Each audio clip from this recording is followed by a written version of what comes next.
hands together for Jonathan Reynolds MP.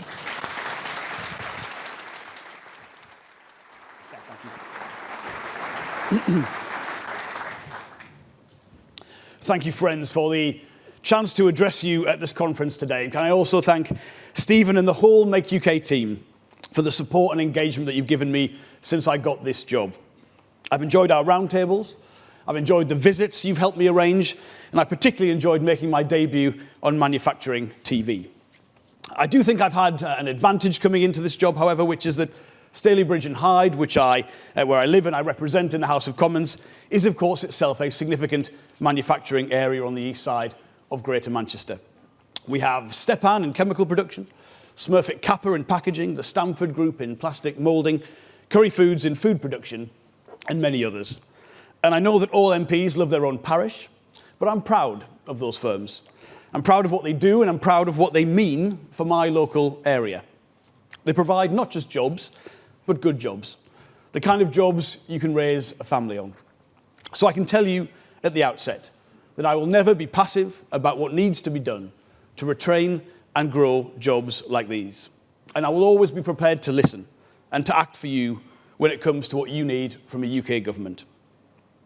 In meeting with manufacturers across the country, one message comes across loud and clear, which is that you need a government that gets it. You want government policy to show long-term commitment, not introduce an industrial strategy only to drop it after 2 years. You want recognition that issues like high energy costs are not special pleading, but a real danger to the competitiveness of this country. And you want government to understand that price and value aren't always the same thing, which is why we're currently paying £1.7 million a week to store unusable COVID PPE. And you've told me that when you engage with BEIS in good faith, you want to know the whole government is signed up to that, rather than the frequent situations where you agree something with one department only to be told the Treasury just doesn't agree. Now, none of these things is unreasonable. But more than that, I believe overcoming problems like these is essential to fixing the biggest problem this country faces, which is our poor economic performance over the last decade in terms of growth, productivity, and wages. And that is what I want to talk to you about in this speech. I do also, however, want to get something off my chest. And I think you are an audience that very much appreciates this. But I do get frustrated when I go to some events and I talk about chemicals or steel or plastics, and someone will always say to me, look, that's great, Jonathan, but what about the sectors of the future? And I know the manufacturing sector has done a great deal of work promoting what modern manufacturing is and what it looks like. But I personally still find that too many people don't understand that there can be no electric vehicles without batteries, and batteries require chemicals. Or that steel, in particular, is not at all a sunset industry, but actually integral to any modern economy. When I talk about those manufacturing firms in my area, I'm not being nostalgic. This is about the future. And when we look at how the pandemic has challenged global supply chains and made us reassess some of our own sovereign capabilities, I think the future could be very bright indeed. But what is needed to capture those opportunities is a partner for this sector in government. And to be frank, conference, I would like to apply for that job. The reason this is so important is it is central to the UK's economic performance. Now, academics amongst you will know that the trend rate of growth in the UK economy since 1850 was 2% a year. Now, I know that's quite a dry statistic to land on a conference, but it basically means that the UK economy has roughly doubled in size every 35 years. And that's fundamentally the reason why each successive British generation has been able to be better off than their parents. That's certainly true of my family. But today, for the first time, it's no longer true for most. And with growth at 1% or 1.5%, there is a real risk. We can't leave our children with that better future or pay for the retirement an ageing population deserves. Now, higher growth requires better productivity. There are no shortcuts around that. But our productivity growth is the worst it's ever been. And that was before we left the single market, which obviously will have some further impact. And this is what I believe the central challenge is. It's the big question that politicians and business leaders and academics need to focus on. But what animates me doing this job is I do get to see a whole range of UK businesses that are truly world-class.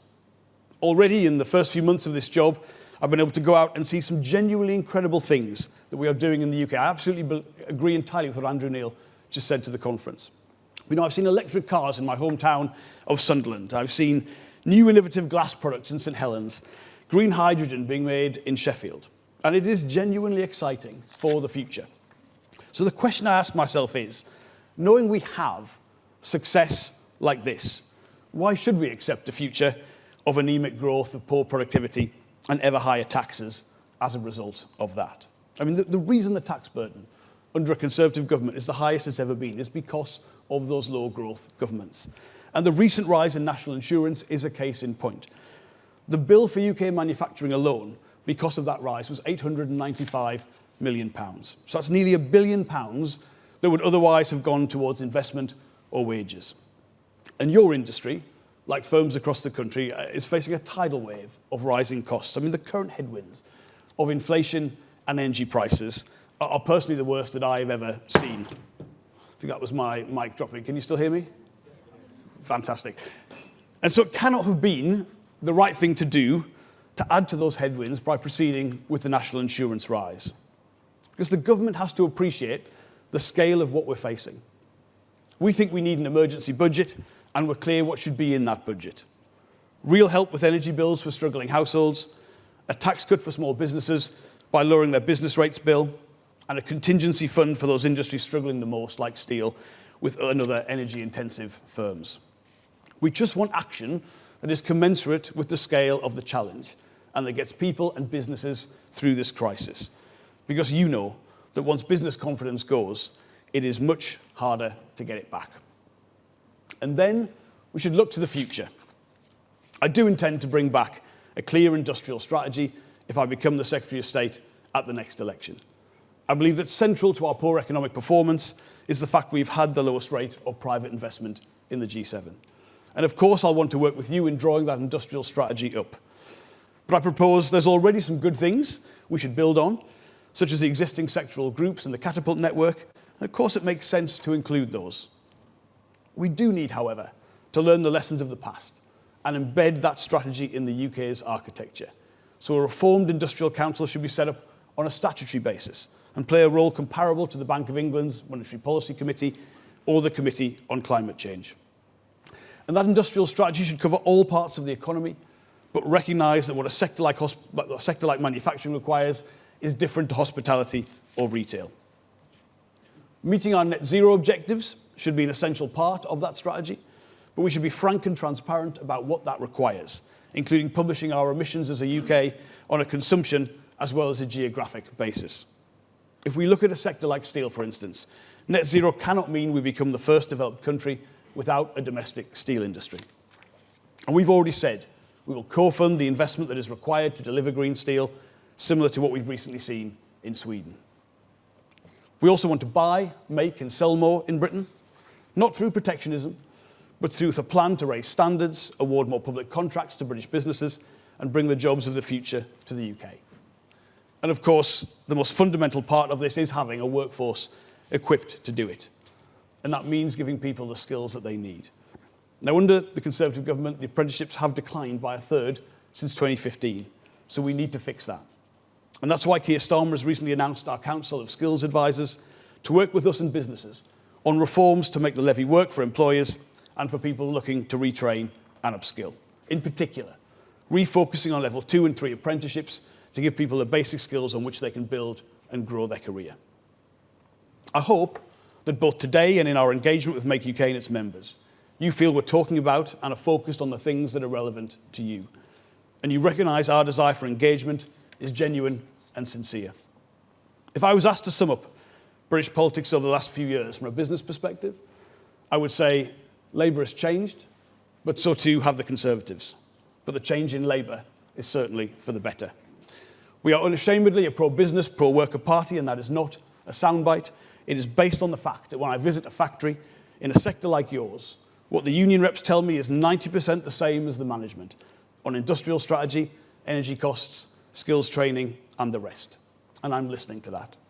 The government we want to be after the next election cannot achieve what we want without a meaningful, two-way relationship with business to solve some of the problems I've talked about today. Because I'm not for the status quo, I want to be ambitious for the future. And I believe the UK needs big reforms to get where it needs to be. But my offer to business is work with us on our policy agenda to do exactly that. I want a manifesto at the next election full of commitments on science, investment, business rates reform, skills and infrastructure that will provide that foundation for a new era of prosperity and national success. And I want a new consensus on industrial strategy that will bring for you the confidence that will give you the opportunity to invest for the long term, because I'm certain that can be done. Through you, I know just how good we can be. And the future we could have would be of major benefit to the UK, but also be particularly transformative for places like mine in Stalybridge and Hyde. So I look forward to working with you in partnership to make that happen. And I thank you again, Conference, for the invitation today, but also for your support, engagement and friendship. Thank you very much.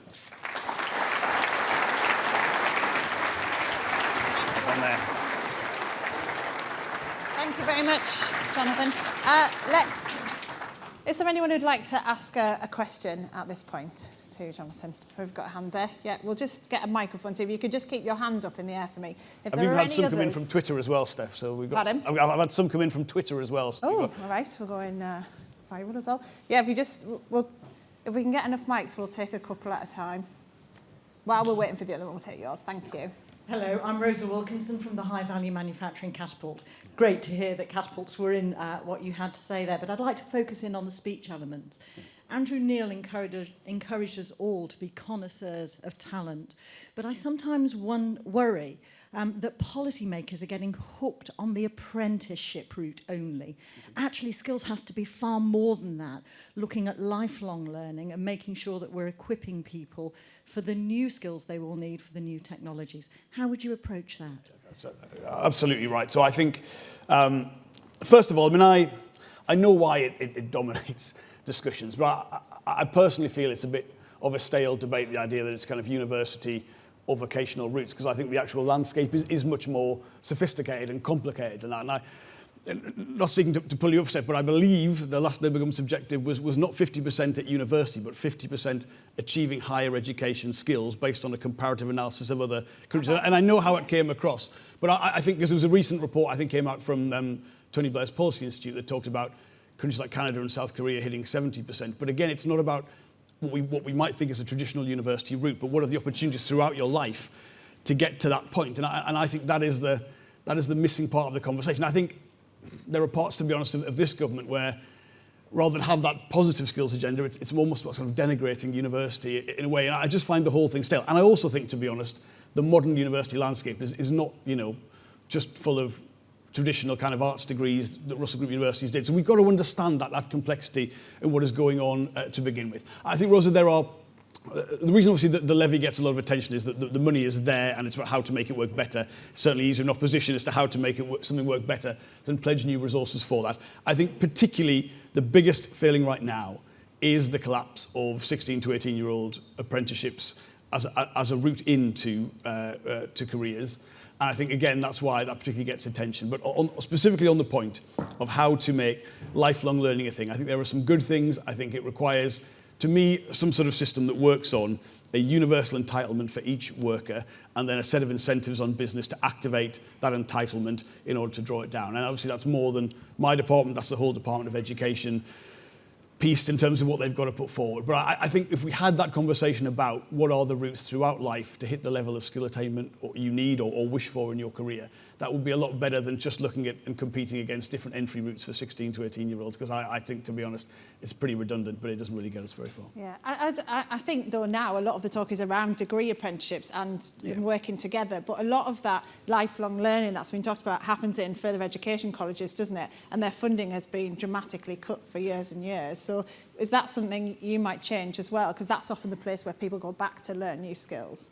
Yeah, it is. I mean, you're absolutely right to say it's been a difficult decade for a lot of public services, but further education in particular, when you look at the sheer quantum of pressure on it, and I think many further education colleges, by the way, do an excellent job. My local ones in Tameside do a very good job on those resources. I mean, you'll understand in this position, in opposition, you can't simply say, look, every sector that has some important role, I can guarantee you more resources up front. It's a much more difficult job in opposition than doing that. But I do recognise, I almost think at times, Steph, that there's sort of, this country, for all its brilliance, there's almost like a kind of sorting hat effect when people are young, when they're 18, and they're almost put in to certain categories. And actually, what I see work genuinely better in other countries is that there's far more routes between different types of education and routes into that. And further education plays a massive part in that, so it's got to be part of it. But I mean, there are some really difficult issues. For instance, I think when I was on manufacturing TV, one of the businesses on there gave the example of, you know, they really wanted to invest in the workforce. They'd sent their apprentices off somewhere. And what had happened was the institution training them had tried to poach their apprentices to be the teachers because they didn't have the capacity. And you think, I mean, how can you defend something like that? So there are a lot of problems to fix. Yeah, there was a question over here. I saw a hand come up. There we go. We'll just get a microphone to you now. Are there any others? Because we can just plan ahead and get mics to you. Any other questions? Thank you. Hello, Fiona Ellis-Winkfield from Gordon Ellis & Co. You talked about national insurance and the hit to manufacturing. That is indeed a huge cost to us all. But Andrew Neil talked about the age demographic, and it's a huge problem in social care. We are suppliers to social care. They do not have enough money. They cannot get people out of hospital. We are manufacturing in the UK. We should be supplying that. You're proposing to cut that funding. And in the future, that's going to be a huge problem, especially as we have a labour shortage to look after our elderly. We need to be supporting manufacturing in that sector. Yeah, Fiona, you're right. The demographic challenge is central to why we need a stronger level of economic growth than we've had for the last 15 years. I mean, I used to shadow the Department of Work and Pensions, and I often think, you know, when we put forward any policy in opposition, we'll always find a way to cost it, we'll always try, you know, find a way. What I think is so much missing in that day-to-day conversation when you say on a media round is, I mean, this country has to spend an additional £6 billion every year on benefits, pensions and the associated costs for the retired part of the population, and rightly so. That's what those people have worked for, that's what they expect. But in other words, if you look at, say, the middle of the next Parliament, that part of public expenditure will have gone up by a third in real terms from the beginning of this Parliament. I mean, that is a huge amount of money, and I'm trying to make the point, Fiona, that unless we acknowledge that and address that, then the pressures on the working age population in terms of taxation will only grow stronger, and the kind of arguments we've had over that national insurance rise will become a bigger part of that. I think, to be honest, the way the government portrayed the national insurance rise as being essential for social care, but then changing the thresholds because of the kickback they got on that, you know, I think, well, you can see for yourself and make your own judgment as to how essential that necessarily was. But it's the point, Fiona, about how we must get the economy moving faster and better than it has done for at least the last decade, unless we'll have more difficult conversations like that. And that is the reality we face. Okay. Any other questions? Yeah, I've got another one. Hello there, I'm Sharon Seville, Greater Manchester Chamber of Commerce Local President. Jonathan, you talked about the industrial strategy and it being different to manufacturing and retail, and you talked about big reforms to get where businesses need to be. There's been some momentum moving in terms of getting a dedicated Minister for Manufacturing devoid of political allegiances. Is that something that you would look to agree with? Oh, Sharon, thanks for your question. Well, look, I think the industrial strategy is key to that. And when I talk about big reforms, what I mean is I think, you know, one words and boosterism alone will not do it. I think you do have to look at public investment and whether the framework around parts of the net zero agenda is investable and what is the framework and regulatory environment that needs to deliver that. Specifically on having a Minister for Manufacturing, this comes up a lot in all briefs. Should there be dedicated ministers for certain things? I mean, the honest truth is, Sharon, if you were the Minister for Manufacturing but you didn't have the powers of the Secretary of State for Business or parts of the agenda that currently sits in education around skills and apprenticeships, you wouldn't have the levers to do that. I mean, the champion for manufacturing has to be the Secretary of State for Business, or it might just look like Shaw. Now, I think there are major opportunities to draft people into government through, you know, what we've seen in previous governments, to be honest, in terms of expertise directly coming from business to serve in there. But I think these will always be political questions and contested terrain, because if we all agreed, then, you know, we'd already be there. We wouldn't have these problems that we're talking about. So I think what we need are substantial policies, substantial investment, substantial resources, and the honesty and transparency behind those.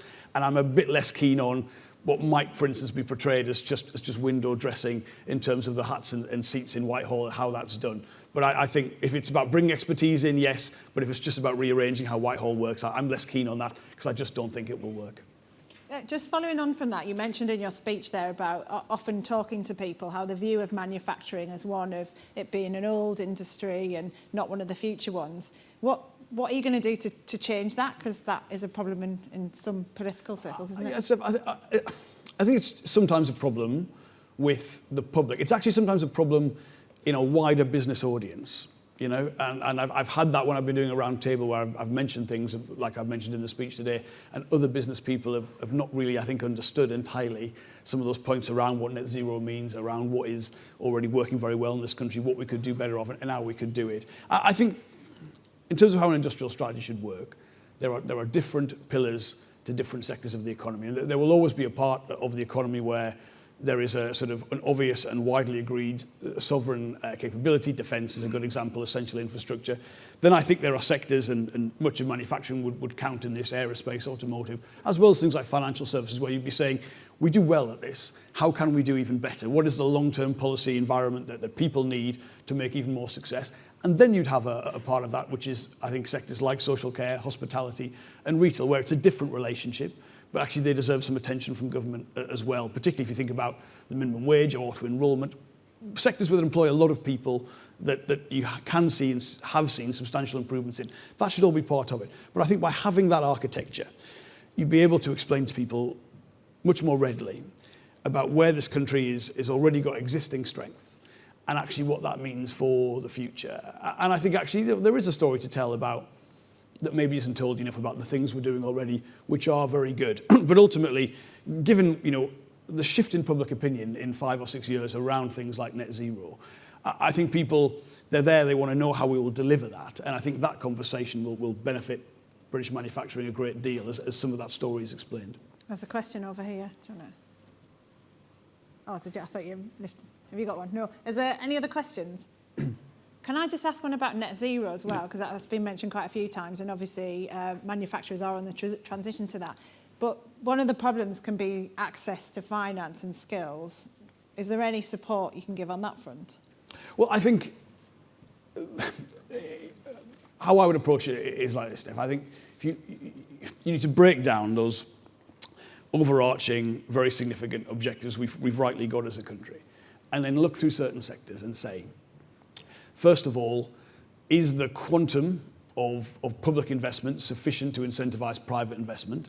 And on many areas, the answer to that is no, to be honest. If you take the building strategy, I think it's 7% nominally financed by government, and that's a relatively easier sector to deal with. And then the second part is the framework one that delivers an investable concept? Things like green hydrogen, for instance, how you use renewable resources into when they go price negative overnight and things to support that. And on every sector, many sectors, I don't see that at the minute. So our objective is to go through them one by one. Steel was the first obvious example to use, just because the emissions from steel are so enormous. I mean, they're about 15% of our entire industrial emissions is the British steel industry. And say what is required. Now, on green steel, we said we will be the partner the private sector needs. You're seeing this in other countries already, because the level of investment is so significant, and we want to do that. Now, we can't promise everything, but what I want is a detailed plan for the major sectors going into the election, so we know exactly what we need to do, the support we can offer, and I think actually business will respond very well to that. Okay. Any final questions? No. Can I just? Oh yeah, there we are. One. We'll just zip a microphone to you. There's one coming. Yeah, there we are. You can just pass it along for us. Thank you. Thanks for the speech, Jonathan. So I was wondering about if you could elaborate more on your plans for accounting for consumption emissions. Yeah, I think that's a great question. So, representing where I do in Stalybridge and Hyde, one of the most common questions that comes up, and I say that the support for net zero on a public level has transformed in terms of its salience for the public in 5 to 6 years. But the worry is that we may, as a country already, or to some degree, or may more in future, seek to achieve that by offshoring emissions. And this is something, again, particularly relevant for manufacturers. And I would just simply be transparent about it and publish, you pretty sound estimates of how you would do that. You're essentially trying to account for imports. But I just think we need a framework that will allow us to make the decisions that are necessary. Because if you have one that effectively does incentivize offshoring of industry to meet net zero, well, first of all, you're not really delivering on what your objectives are. But that would erode public support, certainly in an area like mine, more than anything else. And I just think at the minute we haven't got that in place. I think we could relatively easily do it. I mean, you will know our emissions are about 40% higher as a country if we were being honest and being transparent about the goods we're importing from other parts of the world. And I just think that would give us the basis to make better decisions, transparent decisions, better policy, but also take the public with us. And to me, that's an obvious place to be. Okay, let's wrap things up then. Jonathan, thank you very much. Put your hands together for Jonathan Reynolds. Thank you. Cheers. Nice to see you. Take care.